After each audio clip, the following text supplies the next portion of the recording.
हम तो पूछेंगे में अगले आधे घंटे डिबेट नंबर 2। मैं सहिष्णु, तुम असहिष्णु। ये सिर्फ तू मैं करने से देश नहीं चलता है। देश कभी साथ साथ मिलकर के भी चलने से चलता है। और इसलिए संविधान एक ऐसी शक्ति है जो हमें तू और मैं की भाषा से बाहर निकाल सकती है। संविधान एक भावना है जो हमें जोड़ने की ताकत देती है। Please be tolerant, please listen to your people, embrace your own people. Also seen him remain silent when that gentleman, Mr. Shakshi Maharaj, has called Nathuram Godse a patriot. लाखों कश्मीरी पंडित अपनी जन्मभूमि से भगा दिए गए, उस समय कहां थे? 1984 में हजारों बेकसूर सिख सड़कों पर जला दिए गए, तब कहां थे? The Kerala House beef inspection occurred on the very day that 50 African heads of state, every single of them a beef eater, every single one of them. 1980s में Bhindranwale was created by the Congress party at the center. When things went out of hand, he went into the Golden Temple. सड़क से संसद तक जारी है असहिष्णुता के मुद्दे पर बहस। Because they had the humility to ask the right question. देश देख रहा है ये वार पलटवार। दूसरों की भी तो सुने। लेफ्ट ने 6 दिसंबर तक संसद के अंदर और बाहर विरोध प्रदर्शन करने का फैसला किया, तो उधर मंगलवार को राष्ट्रपति ने एक बार फिर गुजरात के साबरमती आश्रम में असहिष्णुता पर नसीहत दी। Lies not in our speech, but in our minds, and in our unwillingness to let go of views that divide society into them and us, you. असहिष्णुता पर विपक्ष लगातार सरकार पर हमलावर है। वो उन मंत्रियों का इस्तीफा मांग रही है जिन्होंने कई बार अपने बयानों से सरकार की किरकिरी करवाई। असहिष्णुता के इस बहस में हम तो पूछेंगे, क्या असहिष्णुता के मुद्दे पर केंद्र के मंत्रियों पर कार्रवाई की विपक्ष की मांग जायज है? मैं सहिष्णु, तुम असहिष्णु। ये बहस इस देश में कम से कम बीते 1-1.5 महीने से चल रही है और खत्म होने का नाम नहीं ले रही। लगता था बिहार चुनावों के बाद चीजें शांत हो जाएंगी, लेकिन संसद का शीतकालीन सत्र शुरू हुआ और फिर एक बार सहिष्णुता की लड़ाई भी संसद से सड़क तक लड़ी जा रही है। इसी पर डिबेट करते हैं मेरे साथ कुछ खास मेहमान बने हुए हैं। भारतीय जनता पार्टी के प्रवक्ता नलिन कोहली पहले से हैं, कांग्रेस की प्रवक्ता प्रियंका चतुर्वेदी पहले से बनी हुई है, सीपीएम के नेता मोहम्मद सलीम साहब पहले से हैं। नए जो मेहमान जुड़ रहे हैं उसमें जेडीयू के नेता राजीव रंजन जी और संघ के विचारक के तौर पर Rakesh Sinha ji. 45 second opening remarks को लेकर मोहम्मद सलीम साहब, क्या आपको लगता है इस देश में रहने लायक माहौल नहीं है, सहिष्णुता का माहौल नहीं है? नहीं, रहने लायक क्यों नहीं माहौल है? ये तो बनाया जा रहा है ऐसे कि कुछ लोगों के खिलाफ और कुछ लोगों को भड़काने की कोशिश की जा रही है। लेकिन देश बहुत बड़ा है, सरकार से बहुत बड़ा है। मैं तो पार्लियामेंट में कहा कि हम कोई यहाँ परमानेंट नहीं है, सब किराएदार हैं और देश परमानेंट है, राष्ट्र परमानेंट है। इस जगह पर सरकार सुन नहीं रही है, जनता की बात नहीं सुन रही, संसद की बात नहीं सुन रही है। आज भी राजनाथ सिंह जो जवाब दिए कि सब कुछ ठीक ठाक चल रहा, तुम्हारे वक्त क्या हुआ था? अरे 84 में जब सिखों के खिलाफ हुआ था तो उस वक्त संघ परिवार कहाँ थी? वो तो उसमें हिस्सेदारी कर रही थी। आज वो पूछ रहे हैं। अभी आज का माहौल क्या है? ये हमारे गृह मंत्री और प्रधानमंत्री अगर संज्ञान में नहीं लेंगे, सरकार व्यवस्था नहीं करेगी, चाहे वो वीके सिंह हो, चाहे वो महेश शर्मा हो, संस्कृति मंत्री जो दलित को कुत्ता कहते हैं, जो दादी कांड को। ठीक, राकेश सिन्हा जी जवाब देंगे आप, क्योंकि उन्होंने 84 के दंगों को संघ के साथ जोड़ा। देखिए, ये क्या कहते हैं वो महत्वपूर्ण नहीं है। मैं सलीम साहब आज हैं, मैं एक अभिनंदन यह कहता हूं कि पहली बार मार्क्सवादी कम्युनिस्ट पार्टी के इतिहास में मार्क्स और माओ से निकलकर मुंडको उपनिषद को कोट किया। यह दिखाता है कि संघ परिवार का एजेंडा किस तरह से देश में लागू हो रहा है, आपके मन में भी जा रहा है। दूसरी बात, सलीम साहब जवाब दीजिए, 1977 से लेकर 1906। अब सुन लीजिए, अभी आपकी बारी नहीं है, मैं लूंगा 45 सेकंड, मैं 2 मिनट लूंगा। सलीम जी मैं आऊंगा, मैं 2 सेकंड ले लूंगा, मैं 2 सेकंड लूंगा एक्स्ट्रा, मैं 2 सेकंड लूंगा। आप अपनी बात पूरी कीजिए। 1977 से लेकर 1996 तक मार्क्सवादी कम्युनिस्ट पार्टी की सरकार थी। बुद्धदेव भट्टाचार्य ने असेंबली में कहा कि 28,000 पॉलिटिकल मर्डर हुए, हर 6 घंटे पर एक मर्डर पश्चिम बंगाल में हुआ है। वह कैसी सहिष्णुता थी? नंदीग्राम सिंगुर में क्या सहिष्णुता थी? 45 सेकंड मोहम्मद सलीम जी, राकेश सिन्हा जी, माफी के साथ बीच में टोकरो प्रोग्राम का एक फॉर्मेट है, मैं लौटूंगा, जम के डिबेट करेंगे। राजीव रंजन साहब, मैं आपसे पूछता हूं, हम सब इस देश में बीते 1.5 महीने से सहिष्णुता के नाम पर चर्चा कर रहे हैं, बहस कर रहे हैं और आपस में एक दूसरे पर तमाम आरोप भी लगा रहे हैं। क्या आपको लगता है कि यह सहिष्णु माहौल नहीं है?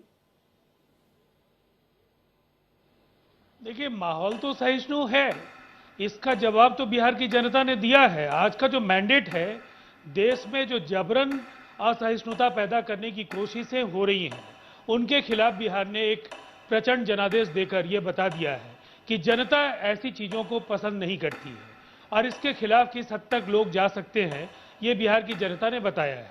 मैं एक बात कहना चाहता हूँ, ये चिंता का विषय इसलिए भी है कि आज देश के संवैधानिक प्रमुख के तौर पर महामहिम राष्ट्रपति जी ने जो गांधी से लेकर नरेंद्र मोदी जी के बीच का जो सफर है गुजरात में, और उस गुजरात में साबरमती में जो उन्होंने कहा है, अगर प्रत्यक्ष तौर पर उसका अर्थ अपने अपने तरीके से जो भी लगा सकते हो, लेकिन एक जी 45 सेकंड, राजीव जी आपकी बात अधूरी रहेगी, माफी के साथ दोबारा कंप्लीट करिएगा। लेकिन नलिन कोहली, मैं आपसे पूछूंगा, प्रियंका मैं आपका आखिर में आता हूं, नलिन कोहली मैं आपसे पूछूंगा, क्यों नहीं अपने उन कथित मंत्रियों पर जिनकी तरफ से बयान सामने आए थे बीते कुछ हफ्तों में, उनके खिलाफ कोई भी टिप्पणी, कोई भी सजा उनको क्यों नहीं दी गई अब तक?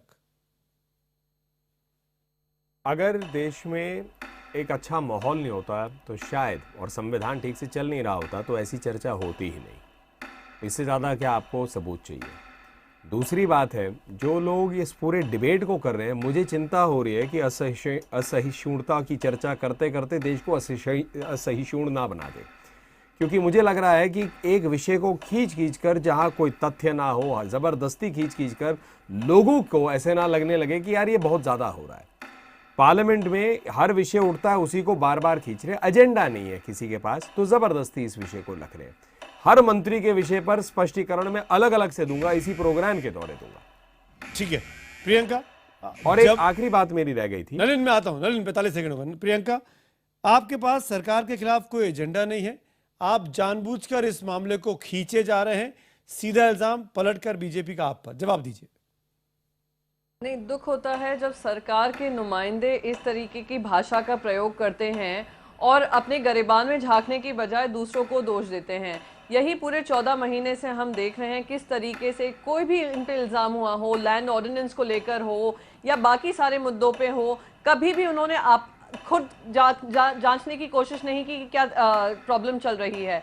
ये बिहार की जनता, जैसे राजीव रंजन जी ने कहा, बिहार की जनता ने जवाब दिया कि क्या इसमें प्रॉब्लम है।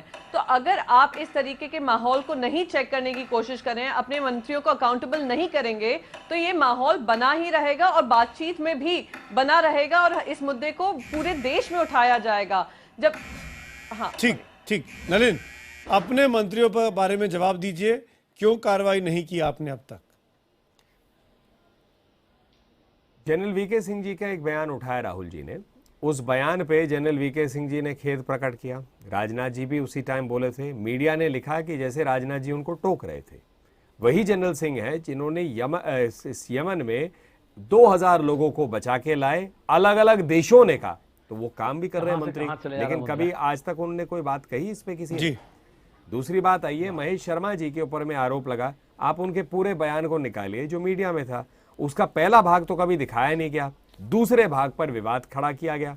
आप बयान तो देखिए पूरा, किसी भी व्यक्ति को लटकाने से पहले उसका पूरा तथ्य लाइए फिर लटकाइए। इसीलिए मैं आरोप लगा रहा था कि कांग्रेस पार्टी इस डिबेट को एक स्प्यूरियस डिबेट बढ़ा रही है। इनकी तो कितनी ज्यादा टॉलरेंस है, एक हरियाणा पुलिस की सिपाही पे तो सरकार गिर गई, 75 से 77 के बीच में इस देश में एक ही एग्जाम्पल इंटॉलरेंस का है, चाहे नेताओं के प्रति, मीडिया के प्रति, जब इमरजेंसी लगी।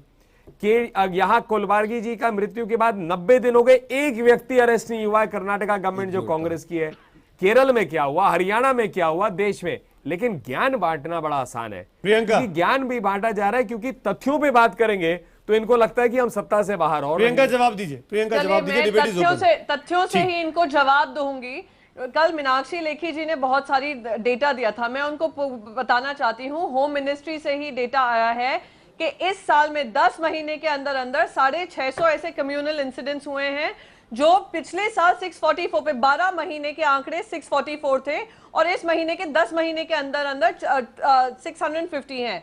5 महीने में 2015 की शुरुआत में 25% इजाफा हुआ है कम्युनल वायलेंस में। ये फिर भी इसको इग्नोर करेंगे, ये इस बात को भी इग्नोर करेंगे कि अमित शाह जी ने, मैं पहले जवाब दूंगी, आप सुनने का तो वो धैर्य रखिए। अमित शाह जी एक पुस्तक का विमोचन करते हैं जहां जो भी राइटर्स, ऑथर्स, फिल्म मेकर्स ने बुक्स वापस, अवार्ड्स वापस किए और सवाल उठाए सरकार पे, तो उनके ऊपर आपने उनका डिफेम करने को आपने उनके ऊपर पुस्तक निकाली।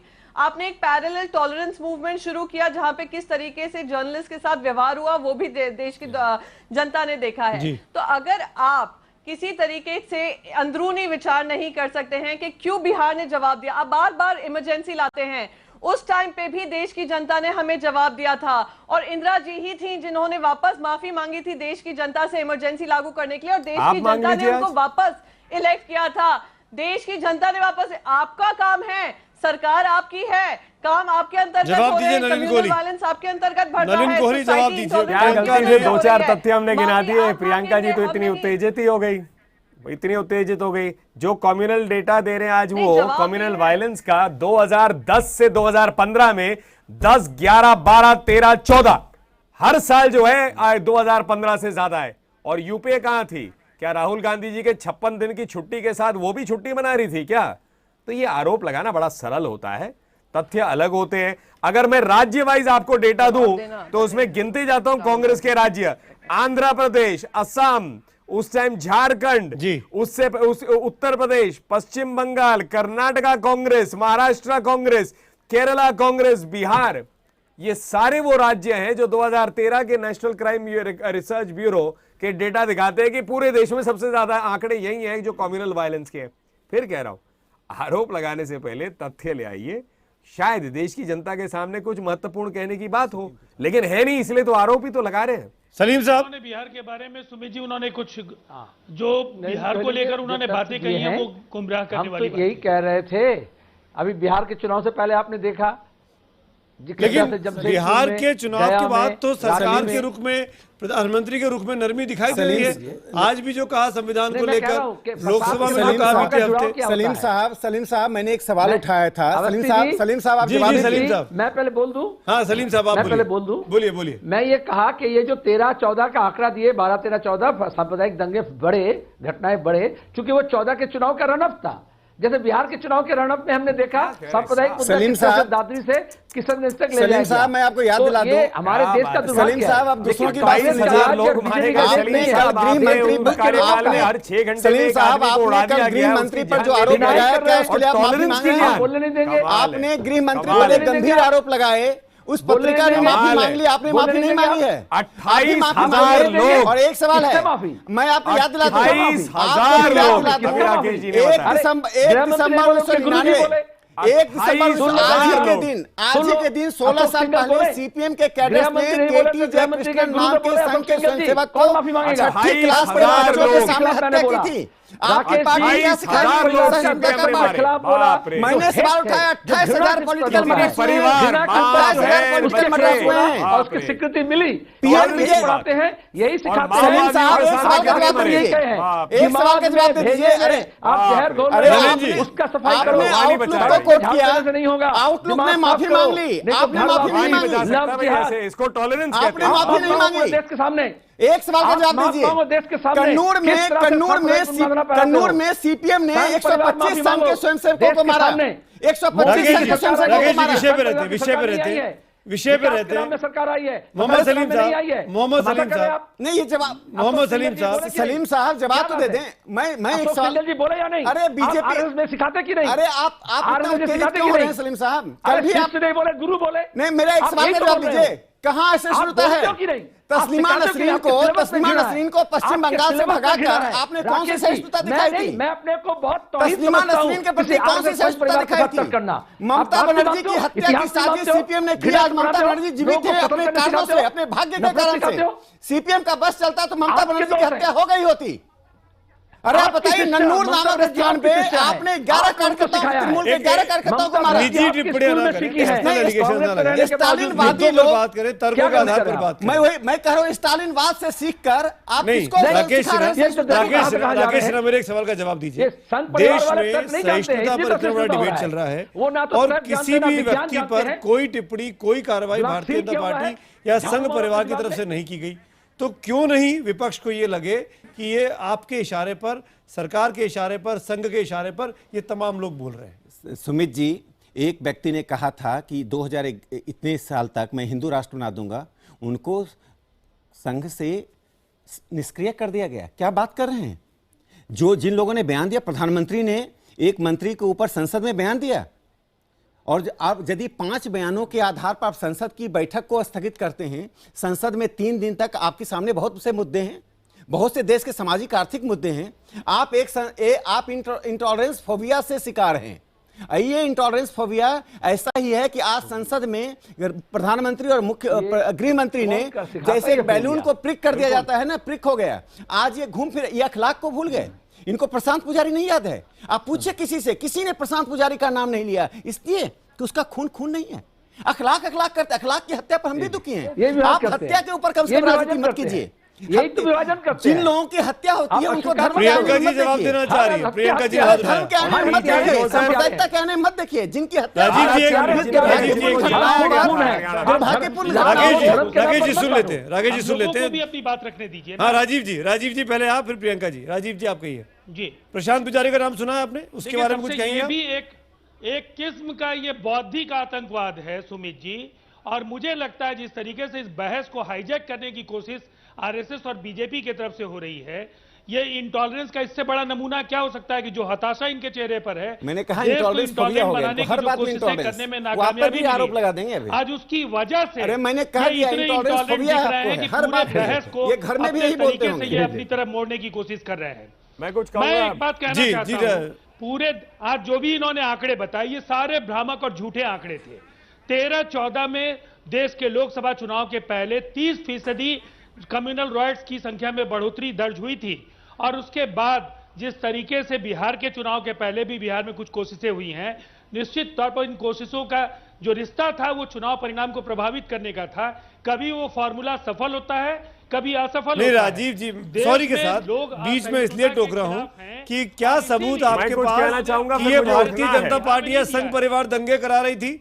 उत्तर प्रदेश में जब मुजफ्फरनगर में दंगे चल रहे थे तो वहां समाजवादी पार्टी की सरकार थी, बिहार में आपकी सरकार थी। कहना चाहूंगा सुमित जी, बिल्कुल, ये आप कैसे कह सकते हैं राजीव? हमारे राज्य में कोई दंगा नहीं हुआ, इनकी कोशिशें जी का जातिवादी बयान चुनाव जीतने के पहले और बाद में, क्या वो सांप्रदायिकता नहीं है? सांप्रदायिक की लड़ाई नहीं है, जातिवाद करना भी सांप्रदायिकता है। कि जनता ने जो दंड दिया उसको ये नहीं समझ पा रहे हैं, और बिहार कहीं कहीं देश के अंदर जो अन्य राज्यों में चुनाव होने वाले हैं उनके लिए सीधा संकेत है। आने वाले समय में इस फॉर्मूले पर ये पुनर्विचार करें और इस तरह के घटिया और ठीक है। नलिन कोहली, फिर प्रियंका चतुर्वेदी। नलिन कोहली, उन पर इन्हें नलिन कोहली बोलिए। नलिन कोहली, मैं यहाँ एक इंसान के नाते और भारतीय जनता पार्टी का तो प्रवक्ता हुई, एक भारतीय के नाते कह रहा हूँ कि अखलाक की मृत्यु एक मर्डर है। जिसने भी किया उसको दंड मिलना चाहिए। बिल्कुल ये मानवता के खिलाफ जाता है। और मैं यहाँ कह रहा हूँ कि आप प्रियंका जी, राजीव जी या सलीम भाई कह सकते हैं कि प्रशांत पुजारी जो एक और भारतीय नागरिक, एक इंसान है, उसका भी मर्डर था, और वो कहते हैं निंदा करेंगे। ठीक है प्रियंका, उसको माना तो मुझे लगता है कि हम सबकी एक बात मिलती है। नहीं तो राजनीतिक होगा और लोग कहेंगे शायद लोग जो है हिंदू मुस्लिमवाद की वजह से लोग। नलिन कोहली, मैं ये उम्मीद कर रहा हूँ मुझे चिंता है आपको अपने विरोधियों से ये बुलवाना है, इसलिए आप अफसोस तो नहीं कर रहे हैं। प्रियंका। नलिन कोहली जी को मैं बता दूं प्रशांत पुजारी की जो हत्या हुई थी कर्नाटका में, उसमें 12 लोगों को गिरफ्तार कर चुके हैं, जिसमें से एक विश्व हिंदू परिषद का नुमाइंदा है जो ट्विटर पे खुली धमकी देता फिरता है। मैं तो निंदा की कह रहा हूँ, जो भी मर्डर करे हम सारी निंदा करते हैं। हम तो निंदा अच्छी बात है ना, तो हम दोनों एक ही पेज पे हो गए, अच्छी बात है ये। 2013 के संजीव बलियान हुए या बाकी आपके नेता हुए, आप फिर आ गए प्रमोशन करते आप हैं। प्रशांत पुजारी पर तो खत्म करिए, नहीं तो मैं तो कह रहा हूँ राहुल गांधी जी के पिताजी, राहुल गांधी जी के पिताजी राजीव गांधी जी के हाथ तो खून से रंगे हुए थे, तो आपने कभी कोई एक्शन लिया था क्या? विश्व हिंदू परिषद, क्या विश्व हिंदू परिषद कर रहे हैं? इंदिरा गांधी जी ने तो पत्नी उनके बेटे हुए हैं ना अपने संजय गांधी जी और इंदिरा गांधी जी की 20 सूत्री कार्यक्रम में कितने लोगों की भविष्य खत्म हो गई थी नसबंदी में, उसकी कभी निंदा की है आपने 20 पॉइंट प्रोग्राम की? इंटॉलरेंस सामने दिखा और उसमें अगर हम धर्म के आधार पे जाएंगे तो क्या कहेंगे आप? लास्ट 30 सेकंड संभल के कहिए प्रियंका जी। नहीं है राहुल गांधी ने कैबिनेट द्वारा मंजूर एक कानून को फाड़ कर फेंक दिया। आप सुनने, यह किस सहिष्णुता का परिचय है? राहुल गांधी जी कभी कहेंगे क्या के सामने कौन सा उदाहरण बॉडीगार्ड्स के साथ सोनिया जी की पार्टी में सहिष्णु हो सकती है? राहुल गांधी जिस ढंग की बातें करते हैं, राहुल गांधी जिस ढंग की बातें करते हैं, वह सहिष्णुता मिल सकती है। सुमित जी, या तो मैं चुप हो जाऊं या मैं चुप हो जाऊं, यहाँ पे सुनने की क्षमता नहीं है। और एंकर तथ्यों के आप अटैक करना शुरू कर दें। आप अगर मेरी ईमानदारी पर सवाल खड़े करेंगी तो 3 पैनलिस्ट इसमें हैं जो संघ के विरोधी हैं। करते करते मेरे को डिबेट करना होता प्रियंका चतुर्वेदी, तो मैं 3 और 3 को रखता। यहाँ पे बीजेपी और आरएसएस है। यहाँ मेरी बात सुनिए, आपने मुझ पे एलिगेशन लगाया Priyanka Chaturvedi, I won't let you go. Priyanka, you have to listen to this. आप मुझको ब्लेम नहीं कर सकती हैं। You take your words back, you take your words back, you take your words back Priyanka. I won't accept this. I won't accept this. Please take your words back. Priyanka, आपने मुझ पे allegation लगाया है। प्रियंका चतुर्वेदी, प्रियंका चतुर्वेदी, मैं किसी का जबान बंद नहीं कर सकता हूँ, किसी का मुंह नहीं बंद कर सकता हूँ प्रियंका। हर आदमी बीच में बोलता है। मैं बोल रहा हूँ लगातार, मैं आपको भी बोल रहा हूँ, मैं सलीम साहब को भी बोल रहा हूँ, मैं राकेश सिन्हा को भी बोल रहा हूँ, मैं सबको बोल रहा हूँ। अगर मैं बायस्ड होता तो 3:2 में डिबेट नहीं होता। प्रियंका चतुर्वेदी, नहीं, sorry, I have to wind up this now. नहीं, आप नहीं बोलेंगी। आप अपने वर्ड वापस लेंगी तो आप बोलेंगी। आप अपने वर्ड्स वापस लेंगी तो आप बोलेंगी। आपने मुझ पे एलिगेशन लगाया, आपने मुझ पे एलिगेशन लगाया प्रियंका, बगैर किसी मतलब के, बगैर किसी मतलब के, बगैर किसी मतलब। मैं सुना सकता हूँ प्रियंका दोबारा, please don't go there. Priyanka, please don't go there. Request की है कि इन दोनों को डिबेट हाईजैक करने मत दीजिए। अरे कौन मेरा हाईजैक? मैं खुद सवाल कर रहा हूँ, 3 लोग सवाल कर रहे हैं प्रियंका। दोनों बोले चले जाएंगे। Priyanka, be practical. आप मुझे बोलने का तो मौका दीजिए। अरे तो मैंने दिया ना मौका, मैं वो दिया ना मौका। तीन लोग पैरेलली बात कर रहे हैं, तीनों लोग पैरेलली बात कर रहे हैं, which is unfair। Awasthi ji, आप मुंडकोपनिषद पढ़िए, सलीम साहब मुंडकोपनिषद पढ़िए, बहुत ज्ञान होगा। आप संघ के करीब आ रहे हैं, सलीम साहब आप संघ के करीब आ रहे हैं, मैं आपका अभिनंदन करता हूँ। मैं वापस, मैं माफी के साथ, वक्त की कमी है, वक्त की कमी है, वक्त की कमी है। शुक्रिया, शुक्रिया, शुक्रिया पांचों पैनलिस्ट का। अब आप तय कर लीजिए कौन सहिष्णु और कौन असहिष्णु। ये बहस मैं आप ही के पास छोड़ता हूँ दर्शकों। और अब बात ट्विटर पोल पर किए गए हमारे SMS हमारे पोल की। क्या असहिष्णुता के मुद्दे पर केंद्र के मंत्रियों पर कार्रवाई की विपक्ष की मांग जायज है? ट्विटर पर हमारे पास जो जवाब आए हैं, 24% लोग हाँ कहते हैं, 76% लोग ना कहते हैं। ट्विटर पोल के नतीजे आपके सामने स्क्रीन पर है।